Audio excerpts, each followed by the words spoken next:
அந்த பிடிமானங்கிற ஒரு தலைவர் மேல ஓவர் நைட்ல வராது. மேலும் இவர் வந்த விதமும் இவர் அந்த கட்சியை கைப்பற்றிய விதமும் உடனே இந்த விசுவாசம்ங்கிறது தம்பி மருது சொல்ற மாதிரி இவர் எப்படி இருந்தாருங்கிறதையும் பார்ப்பாங்க. அந்த வகையில இவர் மேல ஒரு இன்வால்மெண்ட்டும் அட்டாச்மெண்ட்டும் ஒரு எமோஷனல் கனெக்டும் வந்து கலைஞர் மேல, மக்கள் தலைவர் எம்ஜிஆர் மேல, அதன் பிறகு புரட்சி தலைவி ஜெயலலிதா அம்மையார் மேல இருந்த மாதிரி வராது.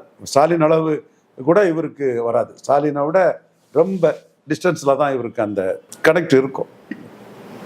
அது கலைஞர் விட ஸ்டாலின் மிகப்பெரிய வெற்றியை பெற்று கலைஞரை விட புத்திசாலி தளத்திலும் ராஜதந்திரத்திலும் நிதானமா அரசியலை கையாளுறதிலையும் சிறந்து ஓங்கி நின்றாலும் கூட கலைஞருக்கு மேல உள்ள ஒரு எமோஷனல் கனெக்ட் உள்ள ஒரு கேடர்ஸ் வந்து ஸ்டாலின்கிட்ட கிடையாது. கலைஞருக்கு மகனா இருந்த ஸ்டாலினுக்கு அந்த நிலைமைன்னா ஜெயலலிதாட்ட இருந்து சசிகலாட்ட வந்து சசிகலாட்ட இருந்து இவர் ஆட்டையை போட்டது அதிமுக. அப்போ அந்த இடத்துக்குள்ள வந்து அந்த உணர்வு வந்து தொண்டர்களுக்கு அப்படி வரவே வராது.